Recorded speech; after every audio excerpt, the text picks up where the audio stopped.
Closed captioning of this program is made possible by the Fireman's Fund Foundation.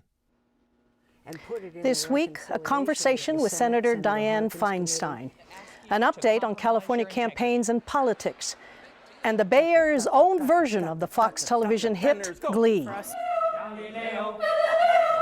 Stop. Galileo. Galileo. Coming up next.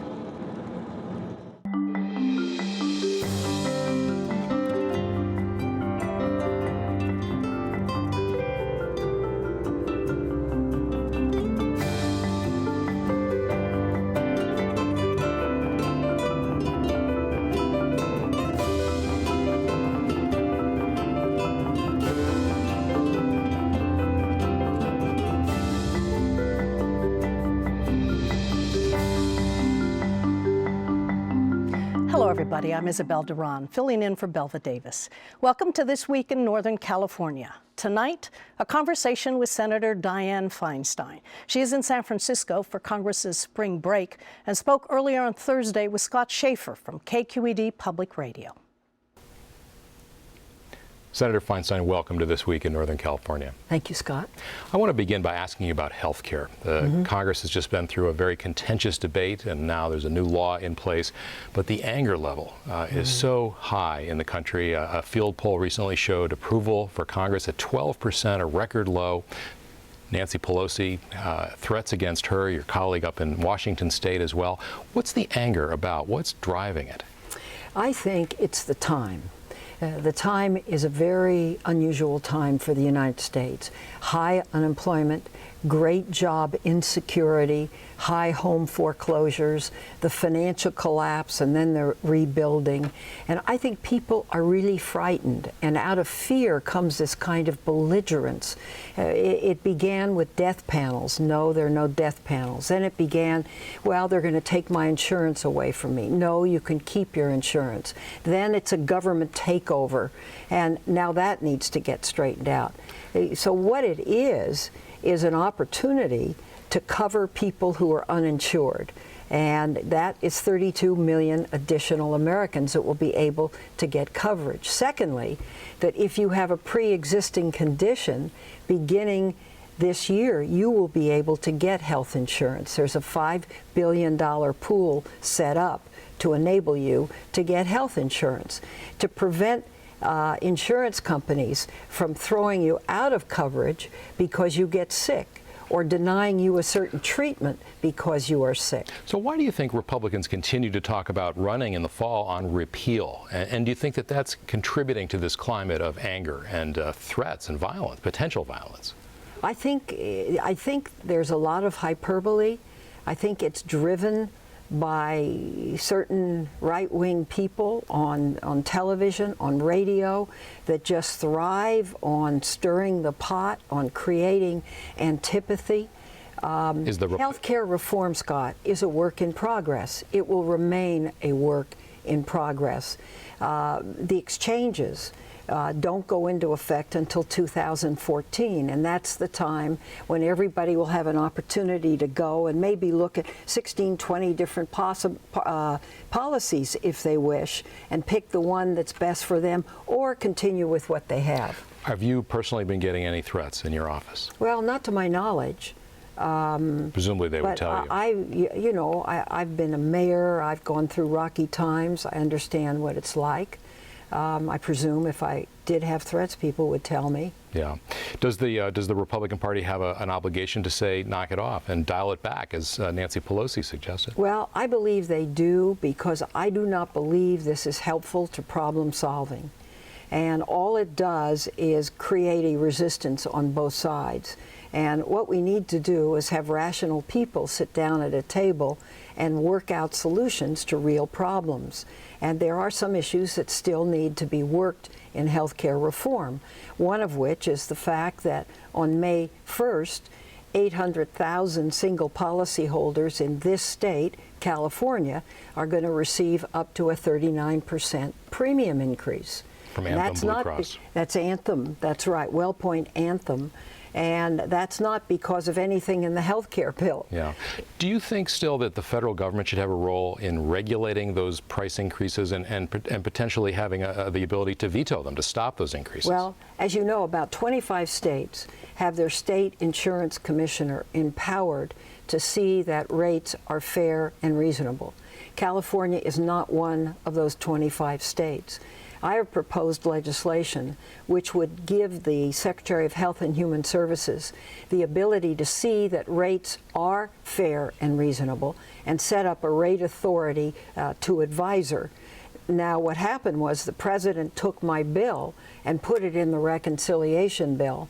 The parliamentarian said it's too much policy, not enough budget, and They took it out. Yeah.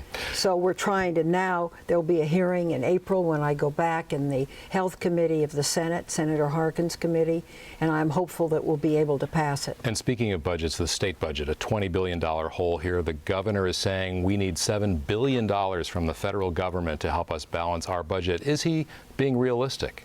He's asking you and Senator Boxer to come up with that money. Oh, that's right. I don't believe it is realistic. We have worked very hard. I have stood up in caucuses and advocated against disproportionate share cuts, advocated for a better situation for the state with respect to Medicare. The bill that we passed is, in fact, much better. It's 100% federally funded Medicare until 2017. We've changed the FMAP. That is helpful to the governor. We have done everything we possibly could do to see that California is treated well. Do you think he's exaggerating? I mean, does he know full well that there's not going to be $7 billion there for things like jailing, reimbursement for jailing undocumented immigrants in prisons? Well, there never has been. It's never been appropriated at its fully authorized amount, and we do the best we can every year. But you know, the governor's problems are really not because he doesn't have enough federal revenue. It's other things. What, like what? Well, it goes back to having a 2/3 vote to pass a budget. Only 2 other states do that. One is Rhode Island, one is Arkansas, both very small states. If you want to make life difficult, a 2/3 vote to pass a budget is not something that is generally done. I happen to believe that term limits are bad for taking courageous actions because everybody's running for the next seat up there. I think it diminishes the legislature. I think this is a very hard time in California. We have 12.5% unemployment.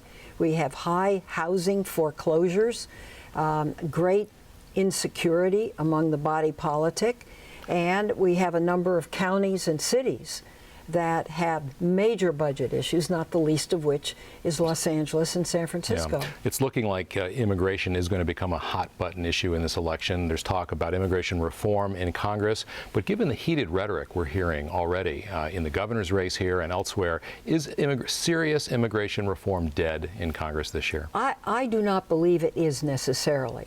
I am for comprehensive immigration reform. I voted for the bill last time. I will vote for a good bill this time. We have done a great deal at the border, and border intrusions into the country are cut back substantially as to what they were prior to the time we had the bill before us once before. I believe we have a good chance to do it. Senator Schumer has been working on a bill. I happen to sit on the Immigration Subcommittee of the Judiciary Committee, which will be handling this bill. I hope he will move it. I will certainly, based on what I know about it today, very likely vote for it. I say very likely because I don't know what it is yet. Yeah, That's right.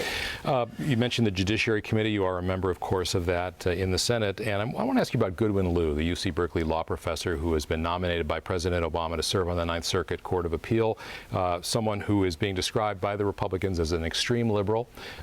They're looking to throw up a lot of roadblocks for his nomination. How are Democrats going to go to the mat for that nomination? How much political capital are they willing to spend? Well, I hope the president will go to the mat. This is a nominee the president very much wanted to make. I concurred with the nomination. I've spent about 4 hours with Goodwin Liu. He came to my home on a Sunday. I talked with him extensively. He joined in a family dinner. My daughter's a judge. We had a chance to talk with him. He is extraordinarily bright. Now, he has been a university professor and he has been an advocate. You need to make a transition from advocate into a judicial, more reserved personality, and I believe he can do that. Will he do it well? Will he get a full vote in the Senate? What do you mean? Will it come to the floor? Will it come to the floor? That's a good question. I believe he will certainly get the Democratic votes. There's no reason not to vote for him. And I believe he will get some Republican votes. The question is how many. There may be a vacancy on the Supreme Court. John Paul Stevens may be retiring. Is it Republicans say, well, you've got to appoint someone who's like centrist? You know, do you agree with that, or should the Democrats have an opportunity to appoint whoever they want? We voted. Well, I didn't happen to vote for them, but the Chief Justice Roberts, Associate Justice Alito, neither of them are centrists. They have been very activist judges. They have reversed stare decisis that has existed, precedent that has existed for decades in a number of cases. Campaign finance most recently. Campaign finance reform, the Legion, all kinds of opinions. So, you know, it's kind of the pot calling the kettle black here. And I really regret it. I spent a lot of time with a judge that the Republicans very much wanted on the Fourth Circuit, a judge by the name of Southwick. I spent time with him.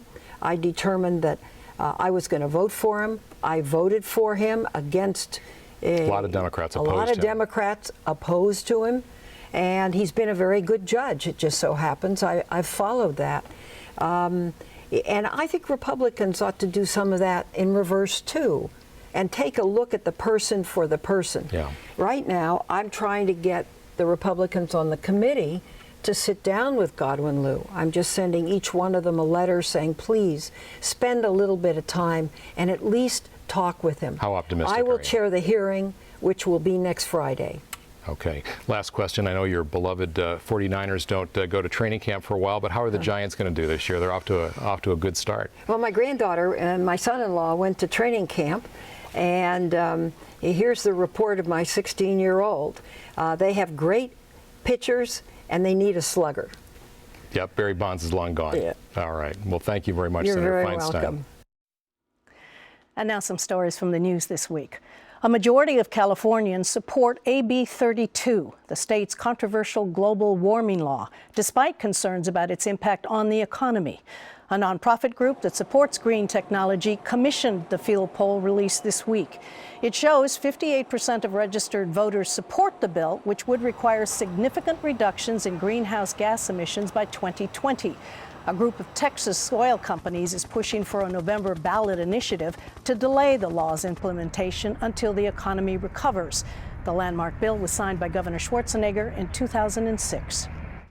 Lawmakers in Sacramento have passed a bill to exempt borrowers from being taxed on forgiven debt, such as a foreclosed home or a short sale.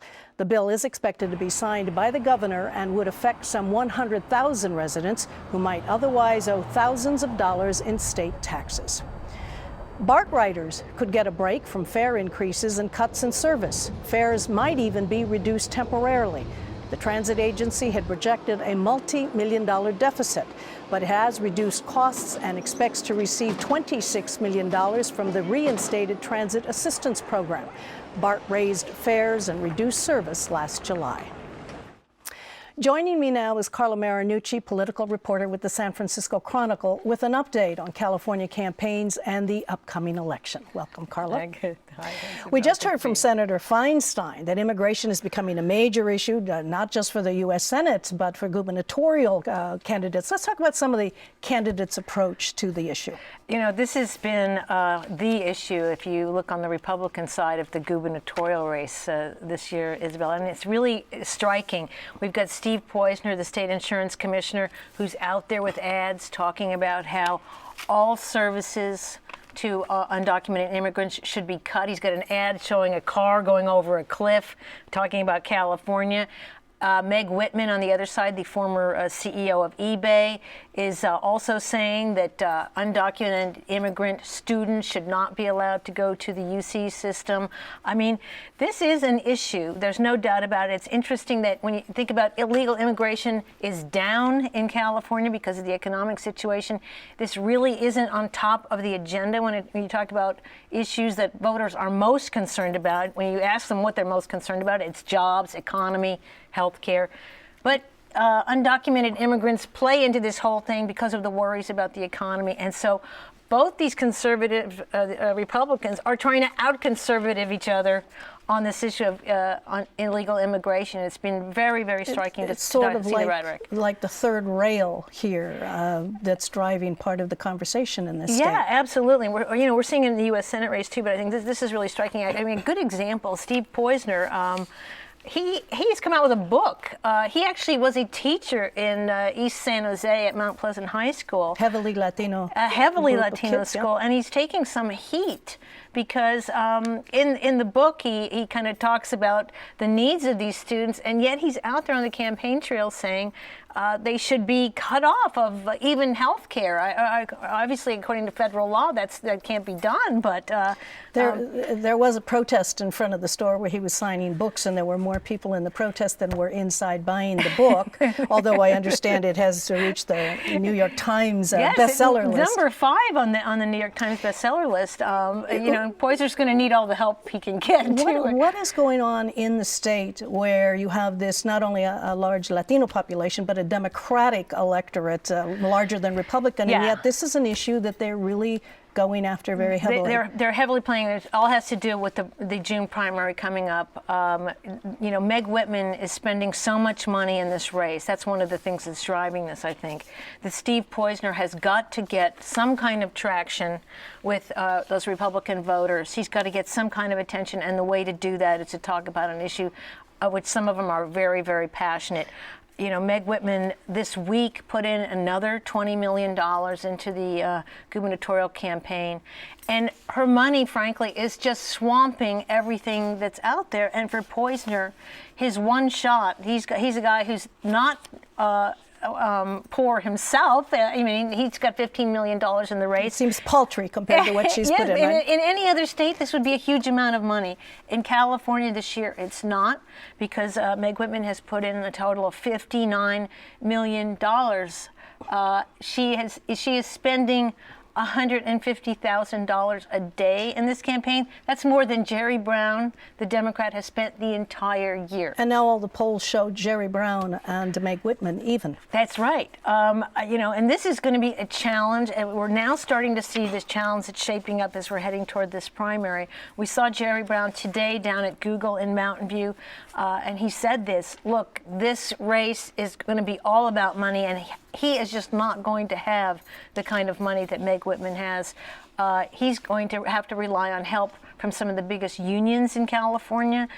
He's going to have to rely on grassroots help, internet help. But when you're talking about the kind of money that Meg Whitman has, a study has come out this week as well that showed she has spent more already than all of the gubernatorial candidates around the country for the last 2 years combined. That's the kind of race we're going for. We have about 45 seconds, and we must talk about the ad that came out against Jerry Brown. It was the California Chamber of Commerce put out a $1 million ad campaign done in another state, by the way, so the California Chamber is supposed to be supporting California. They actually outsourced the campaign. But Brown immediately got ahead of this. He called chamber executive people. They took it down within about a day, but they were accusing Jerry Brown of being anti-Prop 13. It turns out, if people remember, the chamber was, Governor Pete Wilson a lot of people were anti-Prop 13 back when it was first passed. Race is heating up. Absolutely. Lot more to go. Thank you, Carla.